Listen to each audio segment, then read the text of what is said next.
até desconcertada aqui, gente. Hein?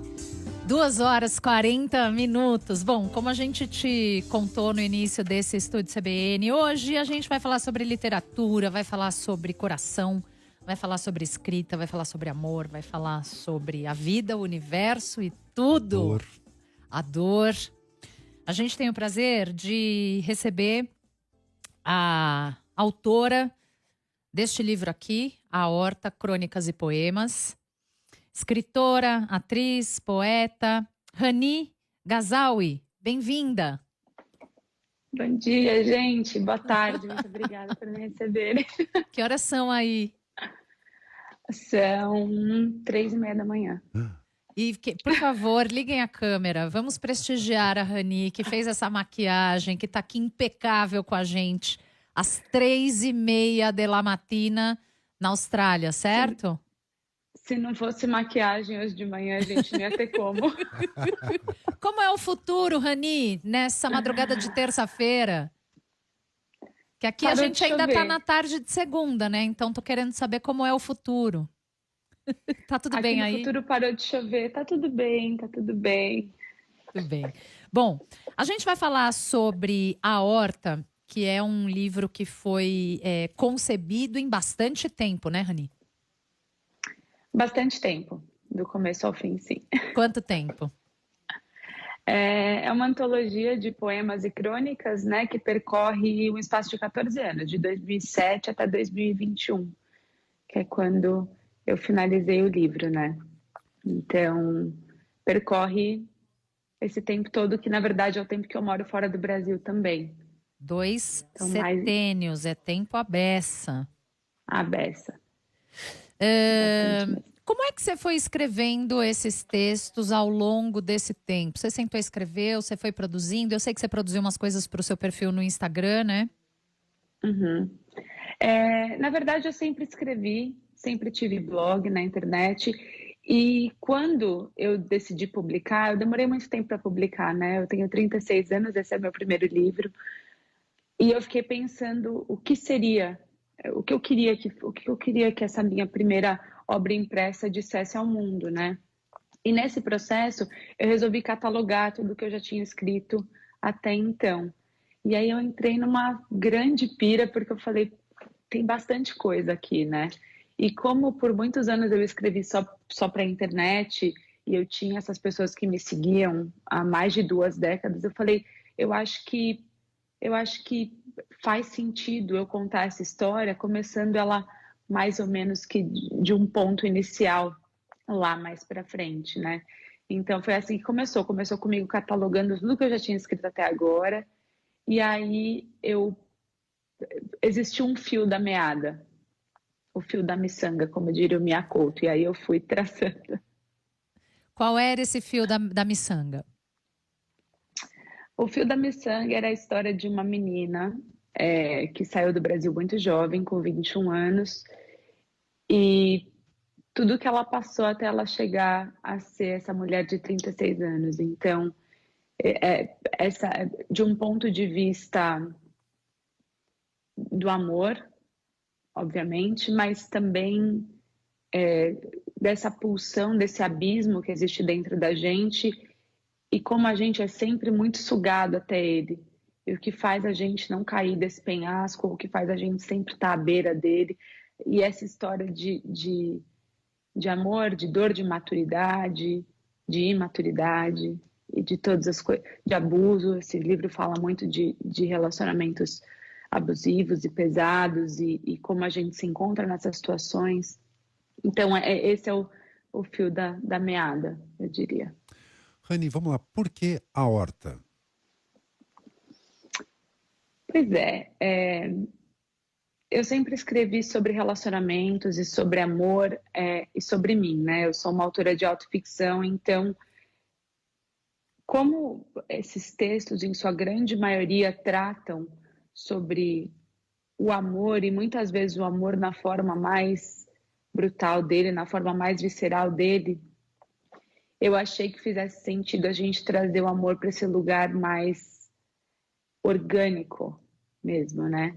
Então, quando a gente pensa em amor, a gente pensa em coração, mas não necessariamente aquele coração símbolo, né? Porque eu acho que existem muitas simbologias dentro do amor em si, mas para mim era importante que fosse um amor que viesse com um pouquinho de vísceras, um pouquinho de sangue, para dar o tom do livro, né? Logo pela capa, logo pelo nome.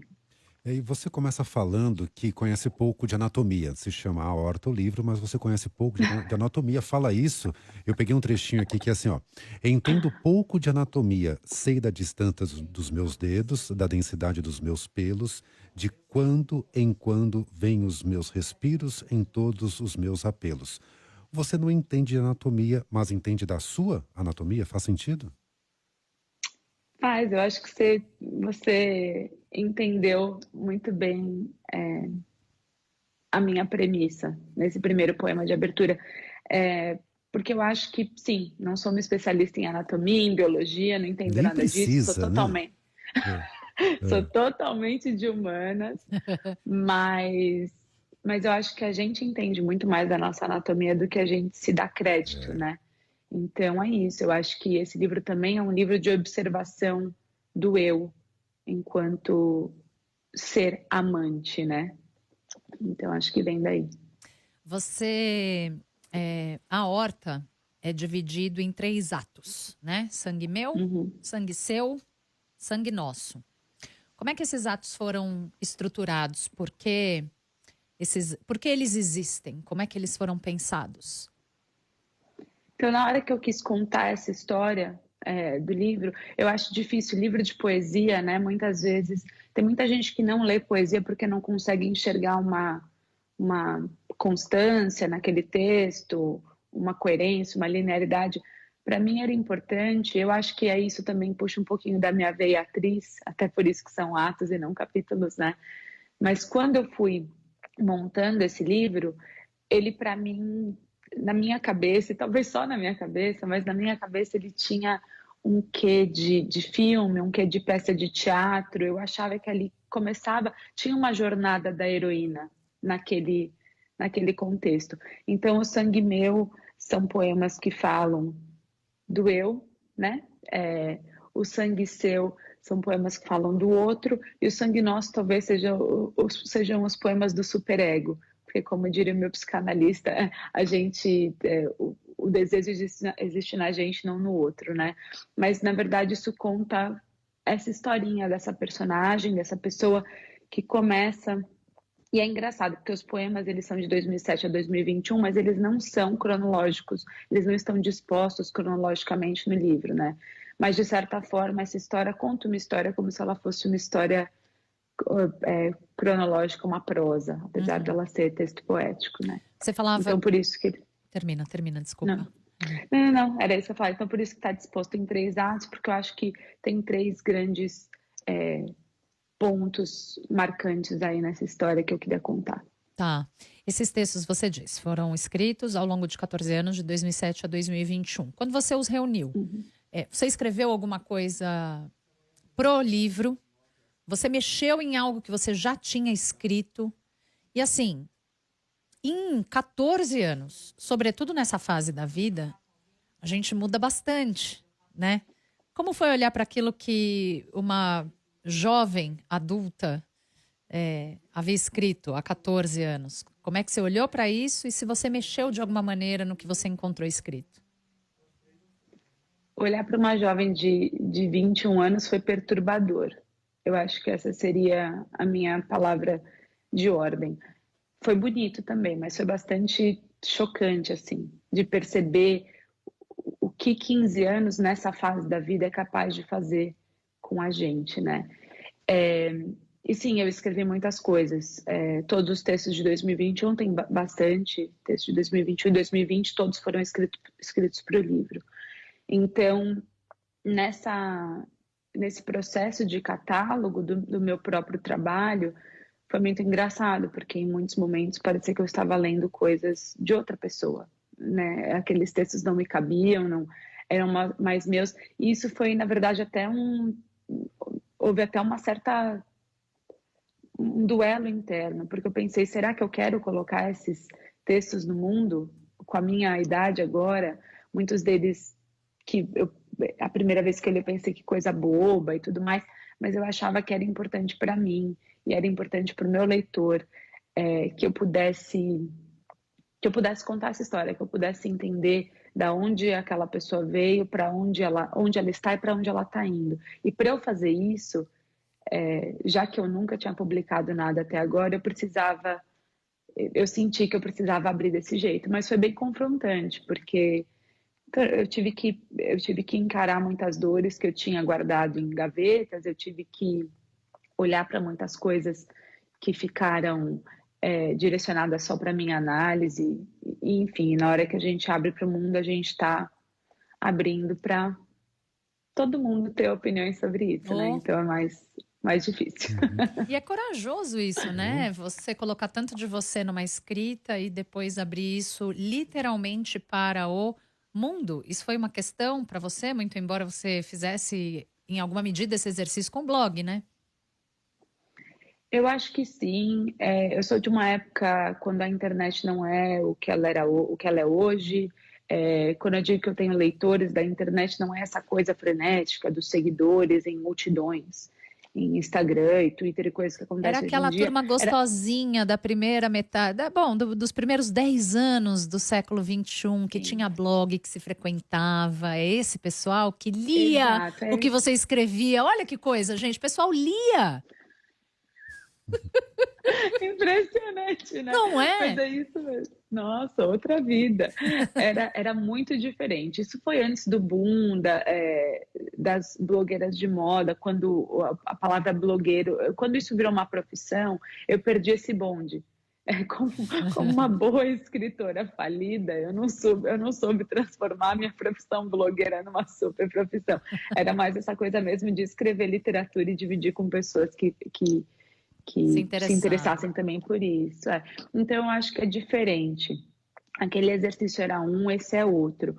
Mas foi o que eu disse, como eu demorei tanto tempo para publicar essa primeira obra, eu acho que hoje em dia, não é que todo mundo tem medo, né? Ficar vulnerável é sempre assustador, mas ao mesmo tempo eu acho que hoje em dia eu banco quem eu sou, eu já entendi a maioria dessas coisas que aconteceram comigo, já estou em paz com elas, então acho que é mais fácil você se expor quando aquilo não te pertence mais totalmente. É diferente quando você está no meio do olho do furacão e você, né? Eu acho que lá atrás talvez eu não conseguisse ter feito isso. Aliás, Anny, você cita o texto de uma menina de 16 anos que te escreve, você até fala assim, um e-mail triste de doer escrito por uma menina de 16 anos cheia de sonhos quebrados. Foi da época do blog? Esse foi da época do blog. Esse texto é bem antigo, se não me engano, de 2008, 2007, mas eu recebo muito, né? Recebo muitos e-mails, muitas mensagens antigamente de meninas mais jovens, porque eu sinto que a minha audiência tem mais ou menos a minha idade, talvez um pouquinho a menos, talvez um pouquinho a mais, mas então essas meninas, essas mulheres cresceram comigo.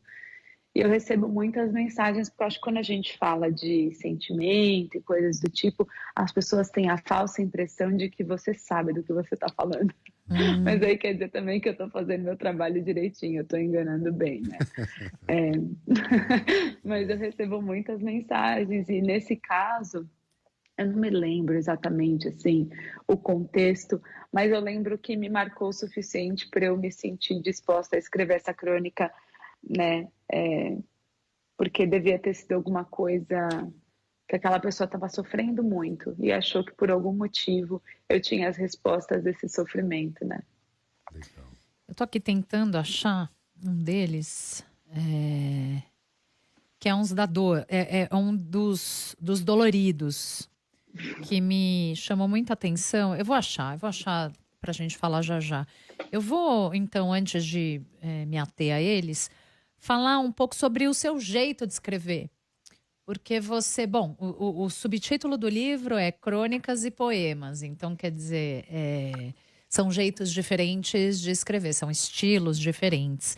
Você parece que passeia com muita tranquilidade entre a prosa e a poesia, né? Tem texto em prosa que tem uma musicalidade que é muito poética. Tem texto poético que tem um tom de prosa mais direto. Como é para você esse processo? Você se sente mais à vontade escrevendo prosa ou poesia? E como é que isso acontece para você? Eu acho que você tem toda a razão. O meu texto, ele é um texto de prosa poética, eu diria, porque até a minha crônica, ela tem essa característica de sonoridade, de musicalidade. Eu não sei porque eu escrevo assim, é o jeito que eu escrevo. Eu não sei É um explicar jeito como que se... orgânico que você não racionalizou, não sabe explicar. Eu entendo bem isso. Eu acho que tem, assim, não querendo me comparar a nenhuma deusa, mas tem escritoras que influenciam a minha escrita, como a Clarice Lispector, que tem essa coisa meio caótica no jeito que escrevem, é, esse estilo que é uma coisa muito dela, né? E eu acho que no meu caso, esse é uma característica muito forte do meu estilo, que até o meu texto de prosa é um texto que tem uma sonoridade poética, e eu tenho muita poesia que é escrita em prosa também, né? Então, eu passeio pelos dois de acordo com o que me vem naquele dia. Tem dias que a poesia ela vem para mim assim, como que uma psicografia. Eu brinco às vezes com isso, porque eu escrevo muito rápido, porque na hora que aquela ideia trabalhada chega para mim, ela teve um tempo de trabalho que foi acontecendo ao longo dos meus dias, da minha vida, mas quando ela chega para mim, ela chega muito pronta. Então, quando eu escrevo poesia, ela vem desse jeito.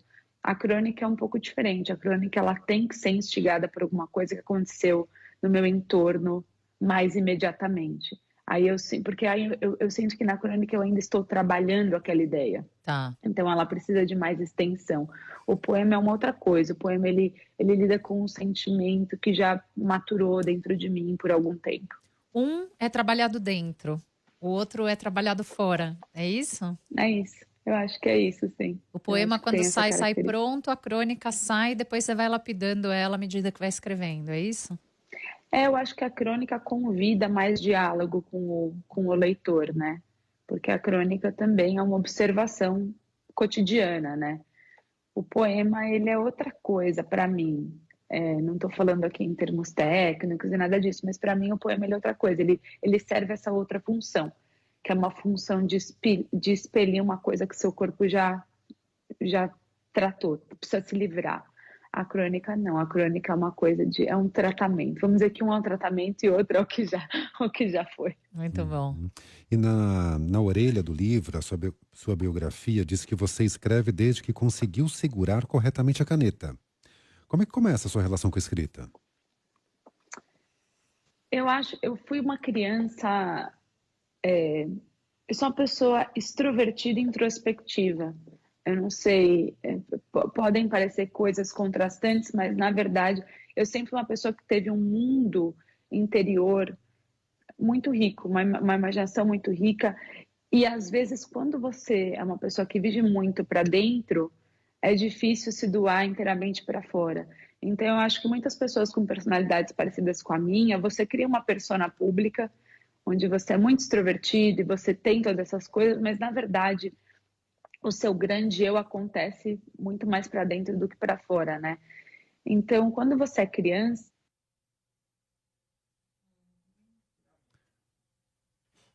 Peraí, quando você é desse espera só um jeito, pouquinho, olha eu só. acho. Tivemos uma interrupção. Quando Travamos. você é criança, e aí a gente perdeu a conexão. Estava dizendo que embora você seja muito extrovertida, tem um processo que sempre acontece para dentro. E aí você ia começar a falar, quando você é criança, Isso. Quando você é criança, eu acho que é mais complicado de você conseguir se relacionar com o outro inteiramente, porque você ainda não entendeu o eu inteiramente, né? Então, eu sofri bullying na escola, porque eu era uma criança, entre aspas, diferente, né? O que quer que isso queira dizer. Então, a escrita para mim era sempre um lugar de respaldo, um lugar de aconchego, um lugar onde eu podia também liberar as minhas frustrações, de uma pessoa que se sentia não compreendida e tudo isso. Então, era o lugar onde eu trabalhava tudo. Eu não consigo me lembrar, e essa descrição na orelha diz isso, porque eu não consigo me lembrar de fato qual foi a primeira vez que eu falei, vou escrever uma história. Mas eu sei que a primeira vez que eu voltei para casa dos meus pais, depois que eu me mudei da casa deles, eu fui fazer uma limpa, eu achei assim uma plétora de diários e cadernos, então eu escrevia muito. Então acho que vem dessa vontade de eu me entender melhor para eu poder me relacionar melhor com o mundo, sabe? Sei super. A gente está conversando com a escritora, atriz, poeta, autora de A Horta, Crônicas e Poemas, Rani Gazawi. A gente vai fazer uma pausa na nossa conversa boa com ela. Vai saber o que está acontecendo agora no Brasil e no mundo. Informações do repórter CBN. Volta já. Estúdio CBN.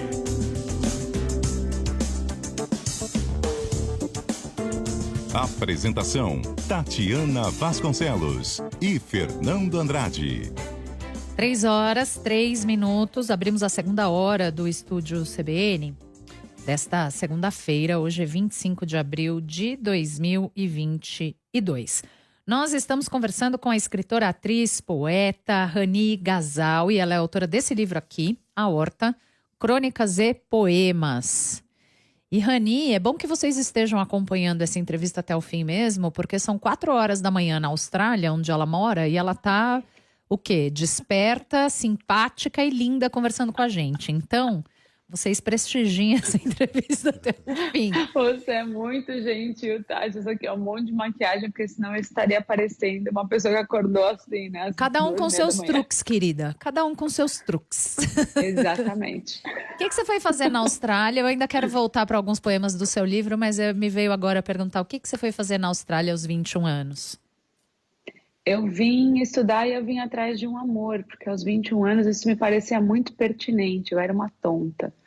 Mas como aí, no quase final toda jovem de 21 anos, não era uma exclusividade, Exato. Não era especial. E aí eu acabei me apaixonando pelo país e ficando, e eu acho engraçado essas coisas de quando a gente vira imigrante, nem sempre isso é um plano de rota traçado. No meu caso, definitivamente não foi.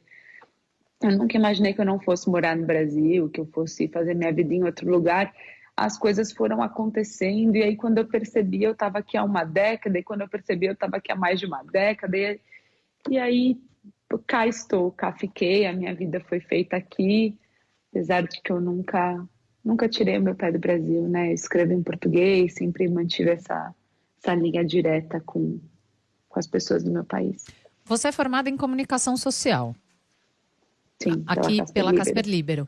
Mas você também é formada em artes cênicas. Aqui na Austrália pelo National Institute of Dramatic Arts. Tá.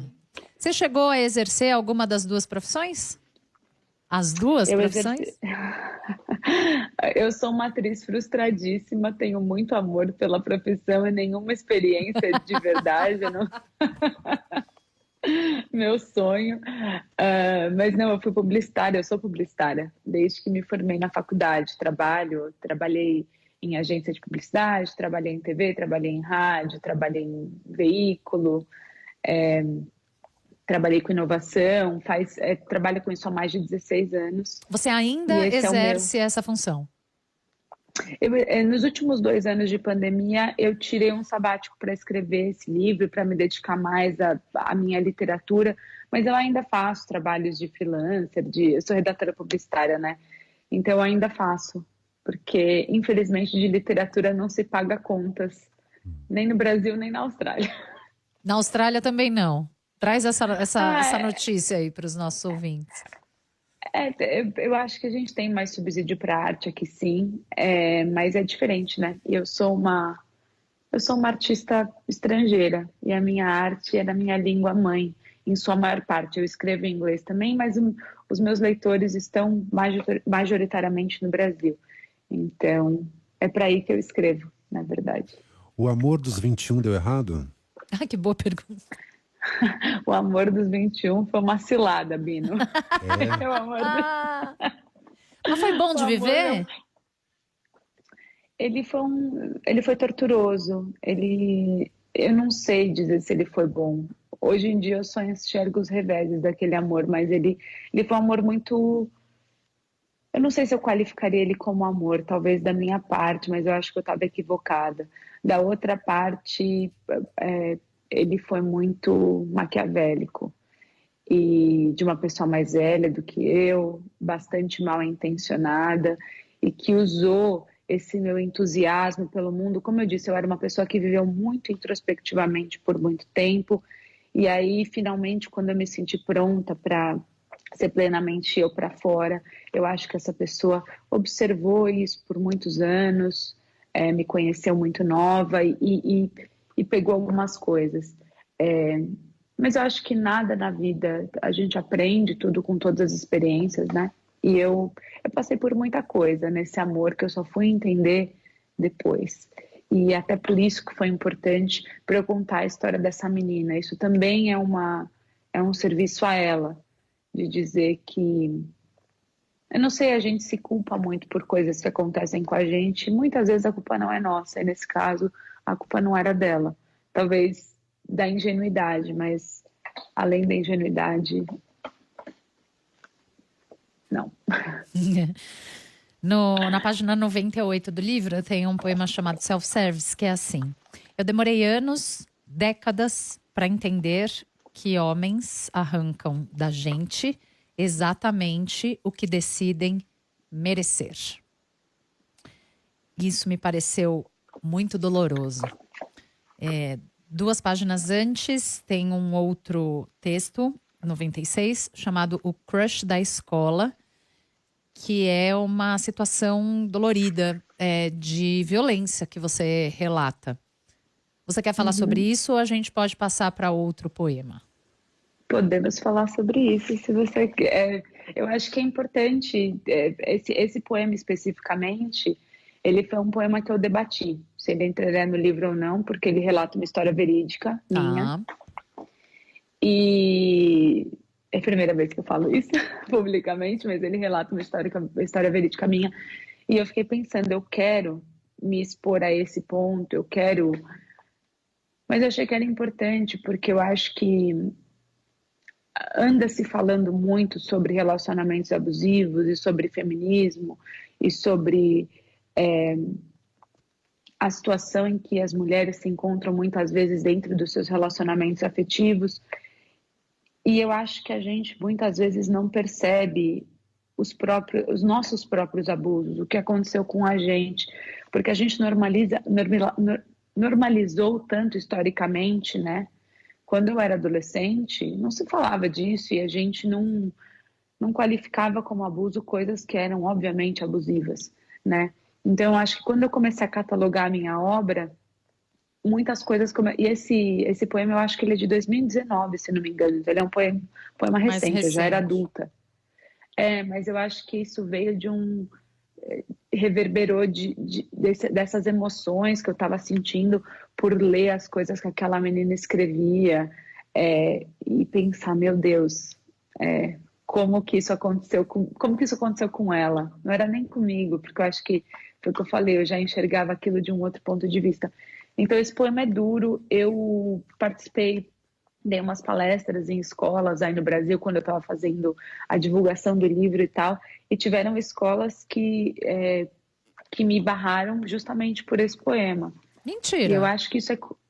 Assim, não me barraram de estar lá, mas barraram... a conversa sobre o poema em si, né? Ou vender o livro.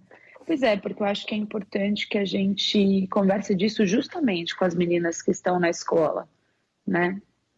Porque isso aconteceu comigo, eu era uma menina. Sim, e quando a gente é menina, a gente não sabe dessas coisas, né? É bom que tenha alguém que conte isso pra gente, né? Vou ler um outro aqui, que eu acho que vai um pouco na mesma direção, menos da violência física e mais do abuso psicológico, que é o Faz de Conta.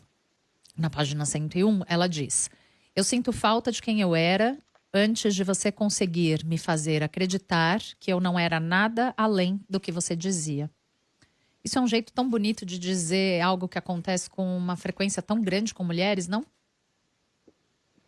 Infelizmente, né? Infelizmente acontece muito, e eu acho que nesse caso específico nem precisa ser um relacionamento claramente ruim, né? Porque tem relacionamentos que são claramente péssimos, mas eu acho que tem muitos relacionamentos que passam como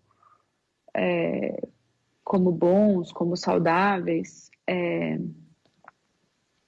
onde uma pessoa está sendo muito anulada, onde uma pessoa está sendo muito questionada por simplesmente ser, né? E eu acho que às vezes fica difícil a gente perceber quando a gente está nessa situação, é muito difícil de perceber.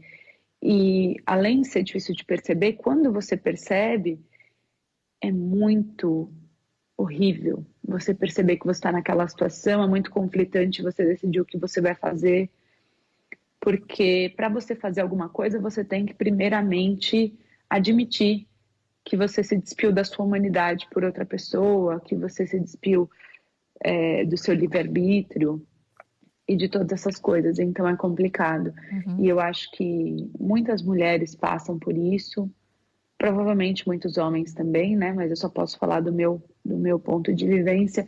Eu acho que as pessoas passam por isso e não percebem, ou percebem e fazem vista grossa. Isso é abuso que é muito psicológico triste. que chama, né?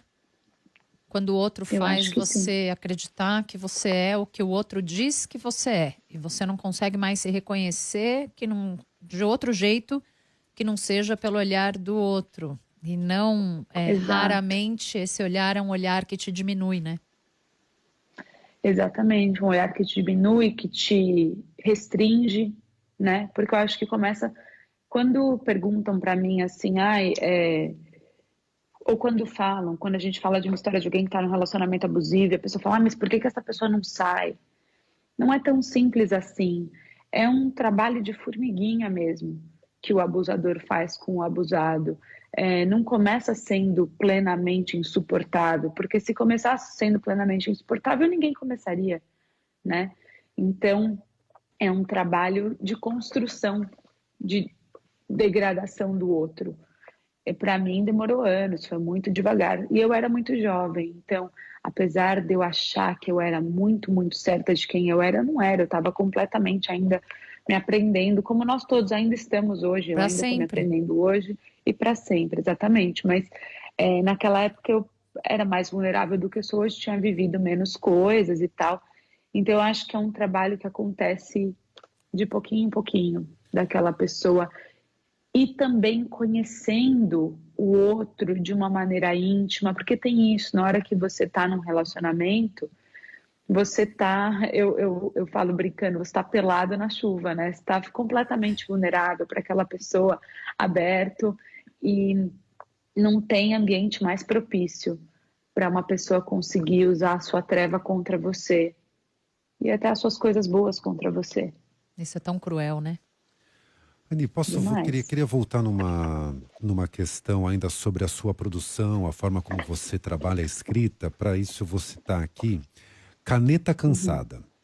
Você vive me perguntando de onde sai em mim tanta inspiração para escrever. Me pergunta sempre se eu já passei um dia sequer sem molhar um papel qualquer com tinta da minha caneta incansável.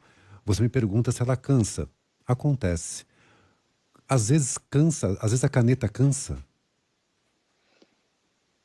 Cansa, tudo cansa, né? Viver cansa às vezes.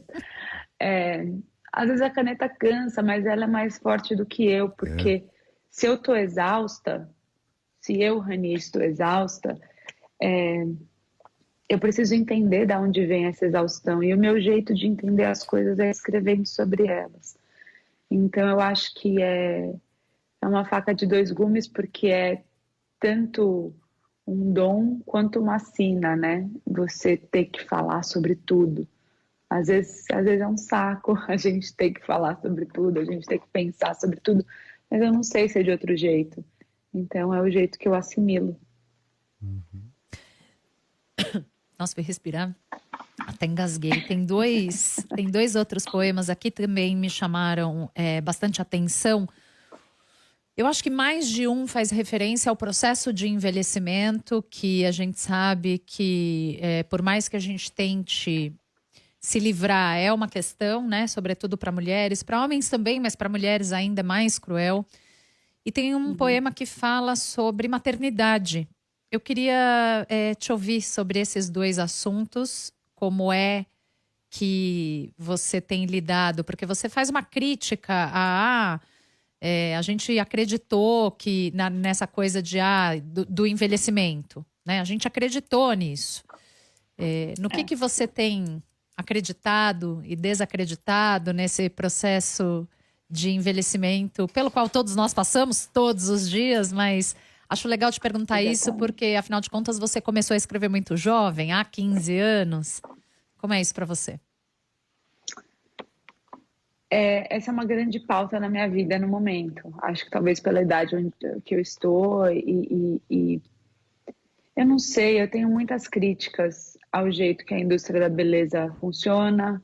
Eu sou uma pessoa extremamente vaidosa, como você está vendo, eu não conseguiria aparecer aqui de nenhum outro jeito, mas eu acho que a vaidade é uma coisa que é muito explorada e eu não acho que a nossa indústria estética existiria se a gente não tivesse comprado essa mentira, né? Se a gente não tivesse de fato acreditado que a gente não pode envelhecer. Isso é uma grande mentira, porque a gente não tem controle em relação a isso, não existe alternativa a envelhecer. Tem um poema no livro que chama Alternativa, que diz que a alternativa a envelhecer é morrer, né? Então, se essas são nossas duas alternativas, o que a gente escolhe? Então, eu ando pensando muito sobre isso, porque estou numa idade onde muitas pessoas, muitas amigas passam por procedimentos estéticos e isso não é uma crítica às pessoas, isso é uma crítica ao jeito que a nossa sociedade fez com que a gente se sentisse, né? Que a gente nunca é bom o suficiente e nunca vai ser, e essa é a questão. Então a gente tem que tomar muito cuidado, na minha opinião, por que vielas a gente quer entrar, porque às vezes você entra em uma, entre outra, e você acaba se perdendo, você já nem lembra mais de onde você saiu. Da mesma forma, eu posso até fazer um paralelo com o abuso emocional que a gente estava falando, isso é uma forma de se abusar também, né? De esquecer quem você é e querer apagar a sua vida, né? A gente não pode apagar a nossa vida do nosso rosto completamente. Então, eu penso muito sobre isso. É um assunto complexo, porque, como eu digo, eu sou uma pessoa vaidosa, então muitas vezes eu fico com muito medo de falar sobre isso e depois querer voltar atrás em algum momento. Mas eu acho que é uma coisa, né? E tá tudo bem também, mas eu acho que é uma coisa que a gente tem que olhar com precaução pra gente. Porque se você tá fazendo uma coisa acertada, se você entendeu o porquê daquilo, beleza, cada um na sua, tudo bem. Mas eu acho que a gente tem que entender por quê. Eu tenho muitas amigas que, quando a gente era adolescente, por exemplo, fizeram procedimentos estéticos, colocaram prótese no peito, coisas assim que eram muito comuns na época que eu era adolescente. Elas eram adolescentes, depois se arrependeram mais para frente. Então, essas decisões não foram acertadas, né, entre elas e elas mesmas. Foram uma pressão social. É com isso que eu tenho um problema, né? E sobre ter consciência dessa pressão. Exato. Se você está fazendo uma coisa porque você assimilou aquilo e você falou, não, beleza, entendi que a gente está nessa, sabe, que mulheres não podem envelhecer, mas eu não quero ter ruga e tá tudo bem, mas você tem que entender isso com você mesmo, até onde você está disposta a ir, né? E não porque alguém te disse, olha, se você estava falando de ser atriz, tenho muitas amigas atrizes que têm problemas em arranjar trabalho porque tem de 30 anos a mais, 30 anos é tão novo, né? E ao mesmo tempo atrizes são criticadas porque fizeram muitos procedimentos estéticos e perderam a expressão facial. Então, caramba, gente, o que vocês querem? Uma coisa ou outra, não dá para ter as duas. Tudo. Pois é, então é com isso que eu tenho um grande problema. E é algo bom de se pensar, mas você ia falar da maternidade. E aí a maternidade é uma coisa que entra também, de certa forma, nessa pressão social, né? Porque a gente sempre... Mulheres são esperadas a parir só porque são mulheres. Eu acho que isso não deveria ser mais uma questão em 2022. De novo, eu acho que a gente tem que ter filhos se a gente tiver a fim de ter filhos, né? E é difícil lidar com essa pressão. Eu sou casada há 10 anos E, nossa, o tanto de vezes nesses 10 anos que eu tive que responder essa Ai, que pergunta. chatice. Às vezes é uma chatice. Ai, gente, é cafonérrimo você ficar perguntando para alguém se aquela pessoa vai ter filho ou não, entendeu? Mas acontece. Às vezes de forma afetiva, de pessoas que me amam, que são próximas a mim, e às vezes de completos estranhos, né? É isso que é Então, inconveniente, né? Enfim. super, super inconveniente. E eu acho que, eu não sei, a gente também nunca sabe pelo que aquela pessoa está passando, né? A gente nunca sabe. Então, a maternidade é uma questão que, que eu acho que pode ser dolorida para muitas mulheres, né? Eu tenho amigas que não querem ter filhos, retumbantemente, sabem, e sofrem porque as pessoas enchem o saco. Tenho amigas que querem muito ter filhos e não conseguem, e aí sofrem porque as pessoas enchem o saco. Ou seja, E tenho pessoas, amigas que parem de encher o saco das mulheres. parem de encher o saco das mulheres, é isso. Porque tem gente que tem filho e nunca, de novo, nunca o pessoal está contente. Aí as pessoas têm filho, mas quando vai ter outro? Quando vai ter outro? E vai trazer o irmãozinho, a irmãzinha. Então é isso, eu acho que parem de encher o saco, sejam menos chatos, cuidem das suas vidas. Ó, tem mais uma questão sobre. Posso voltar ao livro? Vocês, Pode, tá tudo bem? pode, Não, pode. são as ilustrações. De quem são, porque elas dialogam ali com os atos, né? Cada divisão tem. Elas aparecem. De quem são? Ah, as ilustrações lindas, lindas. Eu sou muito apaixonada por elas, de uma artista maravilhosa chamada Drica Prates, que é minha amiga de muitos anos. E quando eu comecei a montar esse livro, né, eu gosto muito de arte e tem um pintor que chamava Egon Schiele, eu nunca sei se eu falo o nome dele direito, mas ele era o protegido, esqueci a palavra disso em português, o estudante do Gustav Klimt, né? O E as imagens aprendiz. dele... Aprendiz, muito obrigada. 3 horas da manhã, desculpa. O aprendiz. E as imagens dele vinham muito à minha cabeça quando eu estava escrevendo os textos desse livro e montando esse livro. E a Drica Prates, maravilhosa, minha amiga de muitos e muitos e muitos anos, artista fenomenal, me conhece muito bem, a gente já trabalhou juntas, a gente é amiga há muitos anos. Eu sou uma ariana mandona pra caramba, mas que, vamos falar de astrologia, sou uma ariana mandona pra caramba, mas que tem um ascendente em Capricórnio que me faz ser muito eu sou muito metódica, eu sou muito crica, sou muito perfeccionista. Então, quando eu decidi que eu queria que tivessem essas ilustrações pontuais nesse livro, eu pensei na Drica na hora, porque além dela ser talentosíssima, ela me conhece como muito poucas pessoas me conhecem, e ela tem muita paciência comigo, porque eu sou muito chata. Então, elas são inspiradas, né, no Egon Schiele, esse traço, e contam a história do livro nessas 3 imagens belíssimas. O livro é visualmente muito bonito graças a ela. É bonito mesmo. É muito, muito bonito mesmo. Bom, no pós-fácil, em sangue pisado, aliás, eu quero te contar que o meu preferido é a crônica de abertura do Sangue Nosso. Eu espero que você não se incomode que eu dei uma dobradinha aqui nas orelhas do livro. Eu tenho esse péssimo hábito. Eu também. Eu escrevo nos meus livros, eu sou péssima. Eu também sou péssima, faço isso mesmo. Mostrar isso para a autora, então, é não ter um pingo de vergonha, não é mesmo? Mas enfim, não, agora eu já amo. foi. Livro bom é livro usado, gente. É livro lido, amassado. Claro. Um Par de Vasos. Gosto muito. Eu vou confessar que é minha crônica preferida do livro também. Pronto, olha aí. Acho que porque vem de mim adulta. Fala mais comigo hoje em dia. Pode ser que do sim. que as outras. Pode ser. No pós-fácil, em Sangue Pisado, você diz: concluo esse livro como sei melhor fazer, deixando que minhas palavras mostrem em mim um tudo e escondam de todos o absolutamente verídico. Não sou quem escrevi, mas quem vos escreve. Você é uma autora de autoficção.